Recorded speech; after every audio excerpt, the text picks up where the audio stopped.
Hello नमस्ते।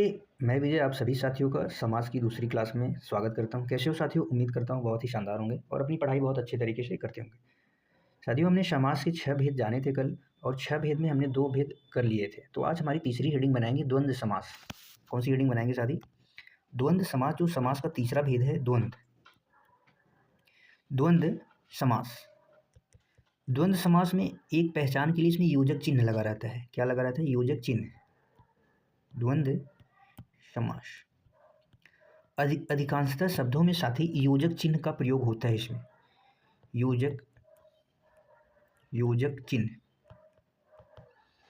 योजक चिन्ह का प्रयोग पहचान के लिए आप याद रखेंगे। पहचान के लिए याद रखेंगे अधिकांशतः शब्दों में योजक चिन्ह लगा रहता है। इसकी छोटी सी परिभाषा हम लिखेंगे, इसके बाद समझेंगे। वह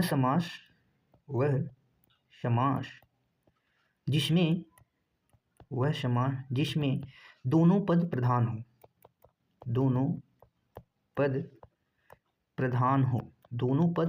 प्रधान का मतलब मुख्य हो। दोनों पद प्रधान हो और यदि उनका विग्रह किया जाए,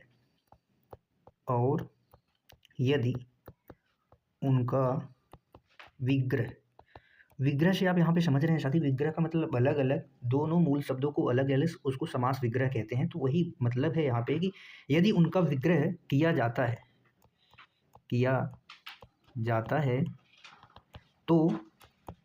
है तो और या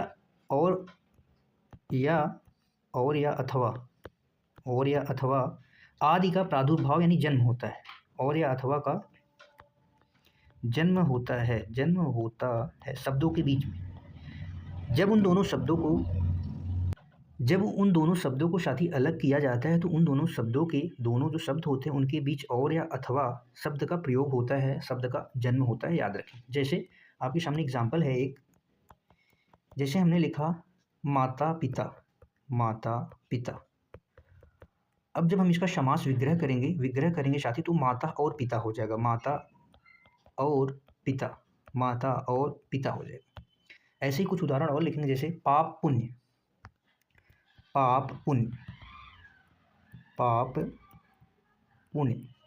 जब इसका विग्रह करेंगे तो क्या हो जाएगा? पाप और पुण्य।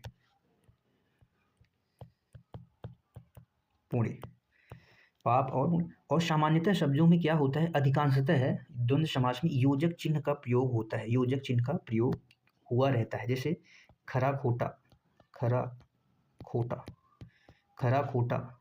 सीताराम, दोनों पद प्रधान है। अन्न जल,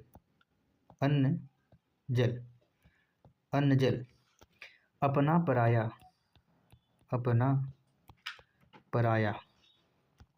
पराया, आजकल।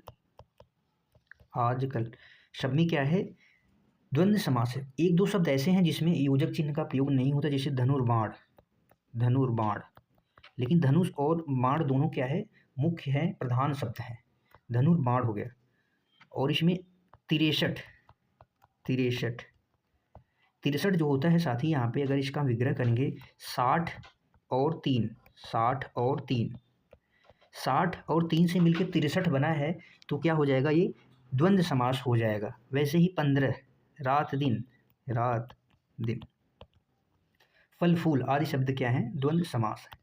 एक चीज और समझेंगे साथी कि कल हमने जब द्विगु समास पढ़ा था तो जिस द्विगु समास में पहला पद संख्यावाची होता है। द्विगु पद क्या होता है? पहला पद संख्यावाची होता है। हमने उसमें ये बताया था कि 1 से लेके 9 तक की संख्याएं, उसके बाद 10, 20, 30 से लेके इनफाइनाइट तक जिनका डिजिट क्या हो? लास्ट अंक, जिनका डिजिट यानी यूनिट डिजिट की बात करें, लास्ट अंक 0 हो। लास्ट अंक क्या हो? 0 हो। और 1, 2, 3, 4, 5, 6, 7, 8, 9 तक की संख्या, उसके बाद की जो संख्या बचेंगी जिनका यूनिट डिजिट 0 हो, उन सब में क्या होता है? द्विगु समास होता है। कौन सा समास होता है? द्विगु समास। जैसे आपसे पूछ दिया जाए 9 में कौन सा समास है तो 20, 10 में कौन सा समास है तो आप बताएंगे द्विगु समास है। 9 में कौन सा समास है? द्विगु। 10 में कौन सा समास है? द्विगु। 100 में कौन सा समास है? द्विगु। अगर वहीं पे आपसे इनके बीच का नंबर जैसे 11, 12 डॉट 19 तक जाए, फिर उसके बाद 21, 20 ना होके 21, फिर ऐसे ही 99999 इनफाइनाइट अनंत तक पूछ दिया जाए कि कौन सा समास है, तो आपको बताना है कौन सा समास है, द्वंद्व समास है। कौन सा समास है साथी? द्वंद्व समास है। क्योंकि जैसे 21 की हम अगर बात करें तो ये 20 और 1 अगर इसका विग्रह करेंगे तो 20 और 1 से मिलके क्या होती हैं? बनी होती हैं। अगर हम यहाँ पे 10 की बात करें, 10 और 10 नहीं लिख सकते हैं, 10 और 10 नहीं लिख सकते हैं। 10 क्या है? एक पूर्ण संख्या है, ये अपने आप में, इसलिए द्विगु समास है। ओके, या जैसे दशानन, क्या कहते हैं? दशानन, 10 सिरों वाले, ये द्विगु समास हो जाएगा, ये द्वंद्व समास हो जाएगा। याद रखेंगे, ठीक है। अगली हेडिंग बनाएंगे द्वंद्व समास के भेद। द्वंद्व समास के भेद। द्वंद्व समास के भेद। द्वंद्व समास के कुल कितने भेद होते हैं साथी? 3 भेद होते हैं। नंबर 1 आप हेडिंग बनाएंगे वैकल्पिक द्वंद्व समास। वैकल्पिक द्वंद्व समास। दूसरा हो जाएगा साथी, दूसरा हो जाएगा समाहार द्वंद्व समास। समाहार द्वंद्व समास। तीसरा हो जाएगा इतरेतर द्वंद्व समास। इतरेतर द्वंद्व समास। वैकल्पिक द्वंद्व समास विलोम होते हैं। क्या होते हैं? एक दूसरे के जो दोनों पद होते हैं, जो दोनों मुख्य पद होते हैं, वो एक दूसरे के क्या होते हैं? विलोम शब्द होते हैं, वही वैकल्पिक द्वंद्व समास है। विलोम शब्द, जैसे एग्जाम्पल लिखेंगे आप, जैसे सुख, सुख का विलोम क्या हो जाएगा? दुख। सुख दुख कौन सा समास है? द्वंद्व समास। द्वंद्व समास में भी कौन सा समास है? वैकल्पिक द्वंद्व समास। जीवन मरण, जीवन मरण, इसमें क्या है? द्वंद्व समास है, वैकल्पिक द्वंद्व समास। समाहार द्वंद्व समास की साथी अगर बात करें तो एक जाति का बोध कराते हैं। किसका? एक जाति, एक ही जाति के दोनों जो शब्द होंगे, दोनों जो पद होंगे, वो एक जाति के होंगे। एक जाति के होंगे। एक जाति के। जैसे कंकड़ पत्थर,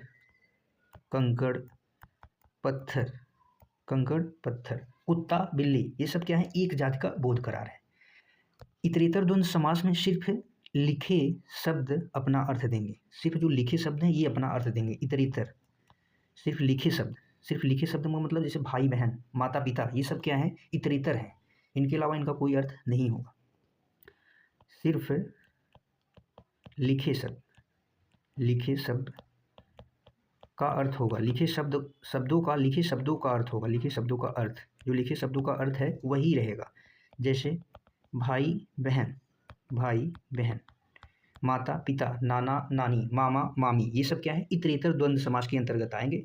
समाहार के पास कुत्ता बिल्ली, कंकड़ पत्थर। वैकल्पिक में विलोम हो जाएंगे सुख दुख, जीवन मरण, ये सब क्या है? द्वंद्व समास के भेद हैं। जैसे कुछ उदाहरण और लिख लेंगे इसमें। वैकल्पिक में खरा खोटा, खरा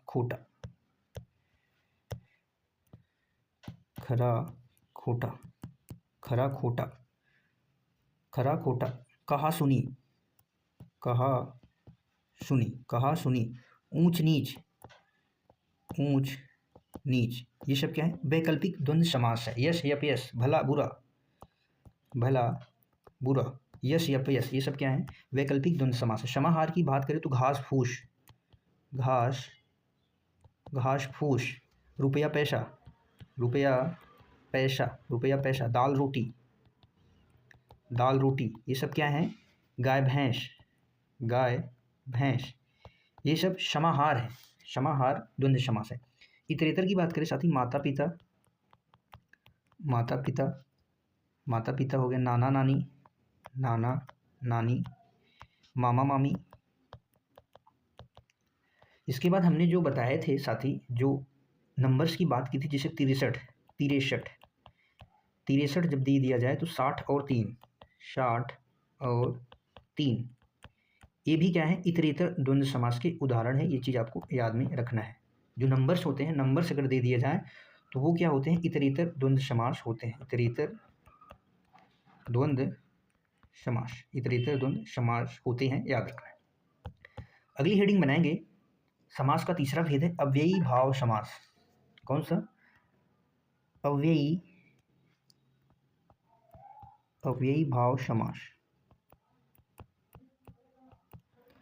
अव्ययी भाव समास में पहला पद क्या होता है साथी? अव्यय होता है। पहला पद अव्यय होता है। छोटा सा इसकी पहचान लिख लेंगे। इसका प्रथम पद प्रधान होता है, जिसका प्रथम पद प्रधान हो, प्रथम पद प्रधान हो अर्थ परिवर्तित कर देता है। जिन शब्दों में उपसर्ग का प्रयोग, जिन शब्दों में उपसर्ग का प्रयोग हो वो क्या होते हैं? अव्ययी भाव समास होते हैं। उपसर्ग में साथी जैसे ए, आ, नी का उपयोग होगा, नी, निर, नी, निर, नी, निर, स, प्रति, यथा, यथा, भर, अनु आदि शब्द क्या है? उपसर्ग है। शब्दों के प्रारंभ में ये हमें देखने को मिलेंगे। ठीक है साथी, जैसे एग्जाम्पल लिखेंगे, जैसे अनाथ, नाथ, नाथ शब्द है, नाथ में ए लगा, अर्थ परिवर्तित, अनाथ अव्ययी भाव समास है। शनाथ, अनाथ, शनाथ, असत्य, असत्य, बेशरम, बेशर्म, शर्म में बे उपसर्ग है। निर्जीव, निर्जीव, निर उपसर्ग है, निर में जीव है, निर्जीव। यथार्थ, यथार्थ, सब में क्या है? अव्ययी भाव समास है। सब में क्या है? अव्ययी भाव समास है। जैसे कुछ शब्द और लिखेंगे, अति प्रिय, अति, अति प्रिय,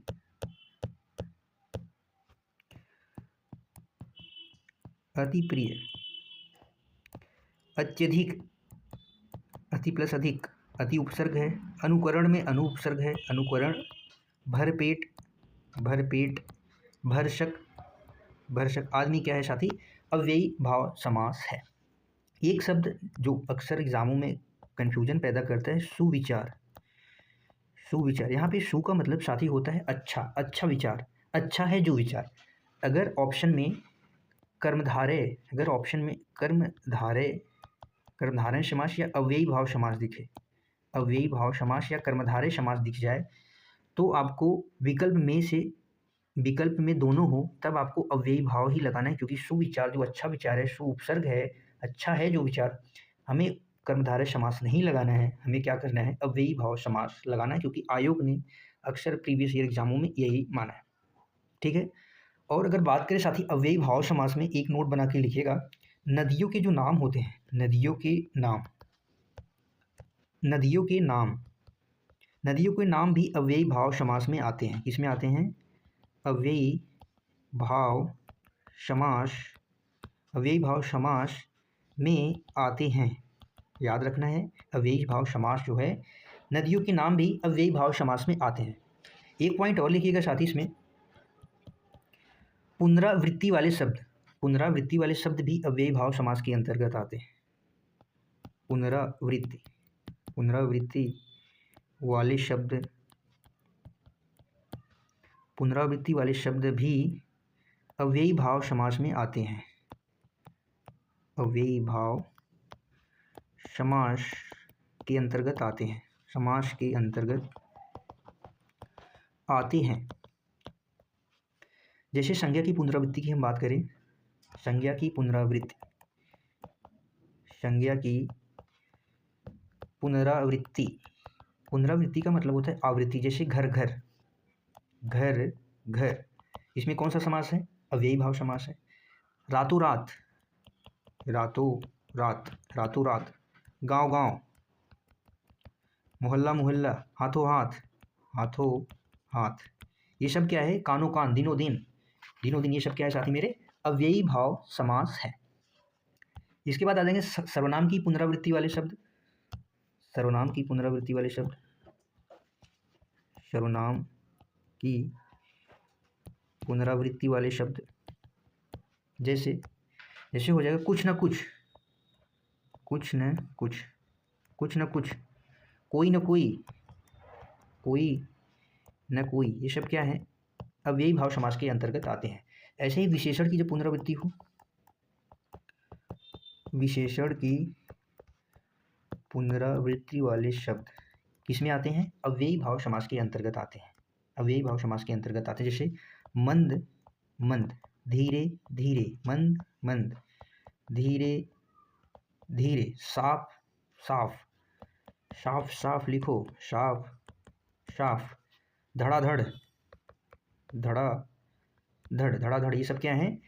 धड़ाधड़, ये सब क्या है साथी मेरे? अव्ययी भाव समास के अंतर्गत आएंगे। किसके अंतर्गत? अव्ययी भाव समास, अव्ययी भाव समास के अंतर्गत आते हैं, याद रखें। अगली हेडिंग बनाएंगे बहुव्रीहि समास। कौन सा समास? बहुव्रीहि समास। नंबर 5 है साथी मेरे बहुव्रीहि, बहुव्रीहि समास। बहुव्रीहि समास, बहुव्रीहि समास की छोटी सी परिभाषा लिखेंगे। जब पूर्व पद और उत्तर पद मिलकर, क्या? जब साथी मेरे पूर्व पद मिल जाएं, पूर्व पद और उत्तर पद भी मिल जाएं, और उत्तर पद मिलकर क्या करें? मिलकर किसी तीसरे पद की तरफ इशारा करें या किसी तीसरे पद का निर्माण करें। किसी तीसरे पद, तीसरे पद का मतलब अन्य पद, किसी अन्य पद, अन्य पद यानी तीसरा पद, तीसरा पद का निर्माण करे, का निर्माण करे या इशारा करे, वहाँ पे क्या होता है? बहुव्रीहि समास होता है, बहुव्रीहि समास होता है। कैसे होता है आइए देखेंगे एग्जाम्पल के तौर पे।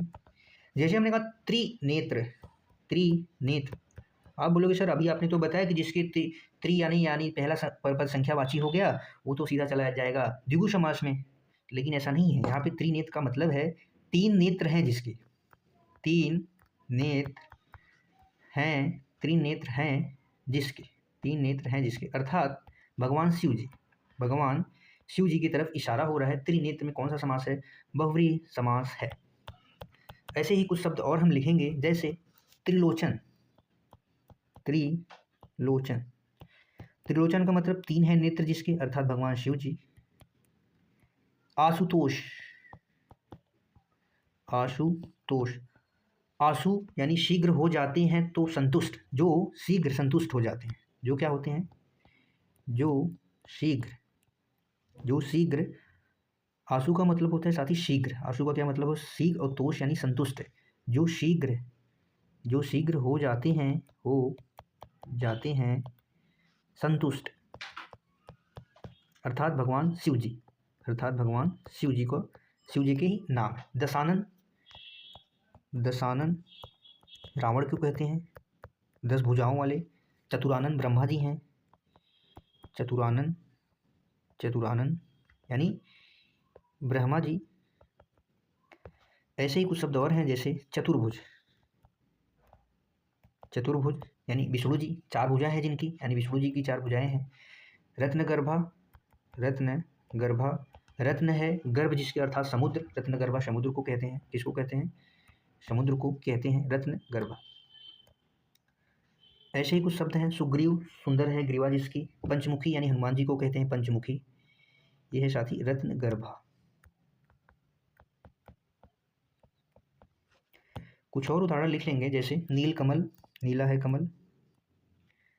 नीलकंठ, नीलकमल नहीं नीलकंठ, नीलकंठ यानी भगवान शिव जी। चंद्रचूड़ यानी भगवान शिव जी। चंद्रमौली भगवान चंद्रमा, चंद्रमा जी के ऊपर चंद्रमौली, चंद्रमौली का मतलब होता है चंद्रमा है जिसके मस्तक पर, चंद्रमौली शिव जी, चंद्रमौली शिव जी अर्थात शिव जी। नीलकंठ अर्थात शिव जी।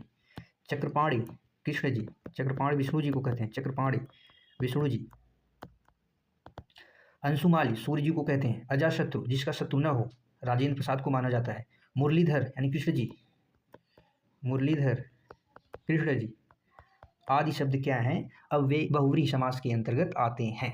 पिनाकधारी शिव जी को कहते हैं, पिनाकधारी आदि शब्द बहुव्रीहि समास के अंतर्गत आते हैं। एक बार हम साथी फटाक से रिवीजन करेंगे, अभी तक हमने क्या पढ़ा है।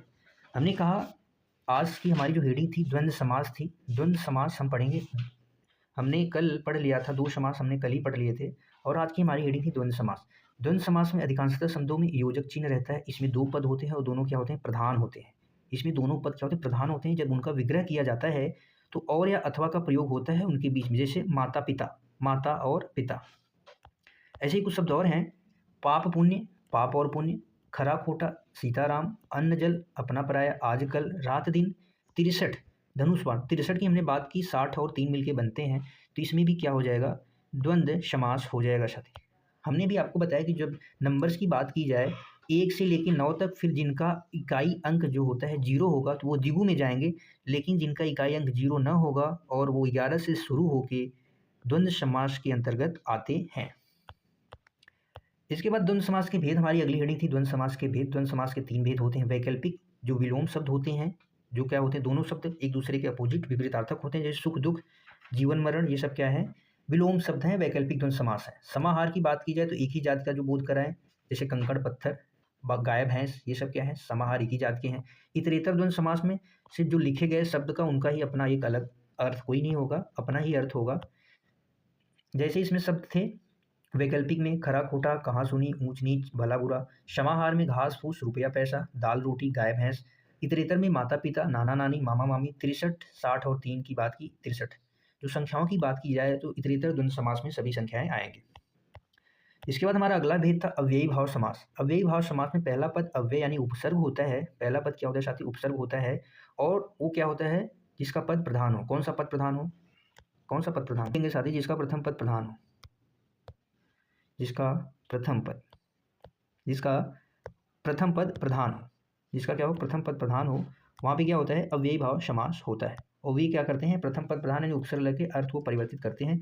अनाथ, नाथ में अ जुड़ा है, सनाथ में स जुड़ा है। असत्य, बेशरम, निर्जीव, यथा।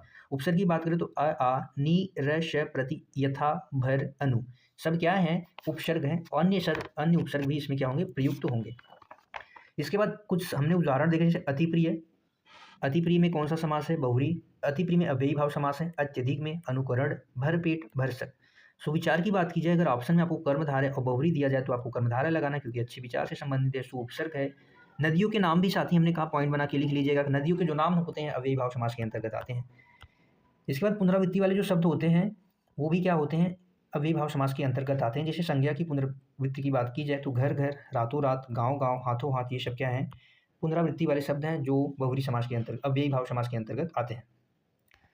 सर्वनाम की बात की जाए, सर्वनाम की बात अगर की जाए तो पुनरावृत्ति की, तो कुछ ना कुछ, कोई ना कोई शब्द क्या है, अव्ययी भाव समास के अंतर्गत आएंगे। विशेषण की पुनरावृत्ति, मंद मंद, धीरे धीरे, साफ साफ, हाथों हाथ, धीरे धीरे, ये सब क्या है, अव्ययी भाव समास के अंतर्गत आएंगे, याद रखेंगे। इसके बाद बहुव्रीहि समास। बहुव्रीहि समास में हमारा क्या था कि जब पूर्व पद और उत्तर पद मिलकर किसी अन्य पद का निर्माण करे तो क्या कहलाते हैं, बहुव्रीहि समास कहलाते हैं। क्या कहलाते हैं, बहुव्रीहि समास कहलाते हैं।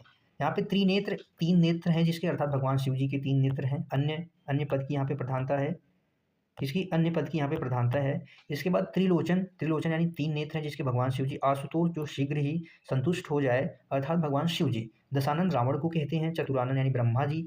चतुर्भुज, जिसकी 4 भुजाएं हैं, अर्थात विष्णु जी। चतुर्भुज यानी जिसकी 4 भुजाएं हैं। रत्नगर्भा, समुद्र को कहते हैं।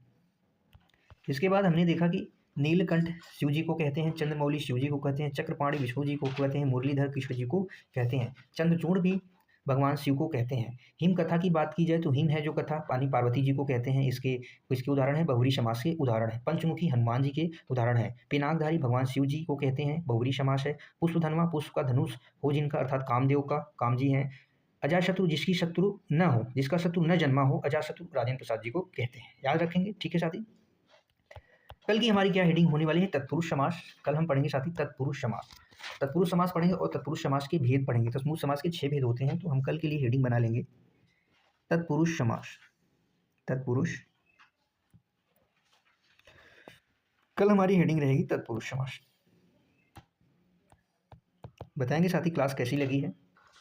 मिलते हैं कल की शानदार जानदार क्लास में। क्लास को अंत तक देखने के लिए आप सभी का तहे दिल से धन्यवाद। Thank you so much. खुश रहिए, मस्त रहिए, पढ़ते रहिए। जय हिंद।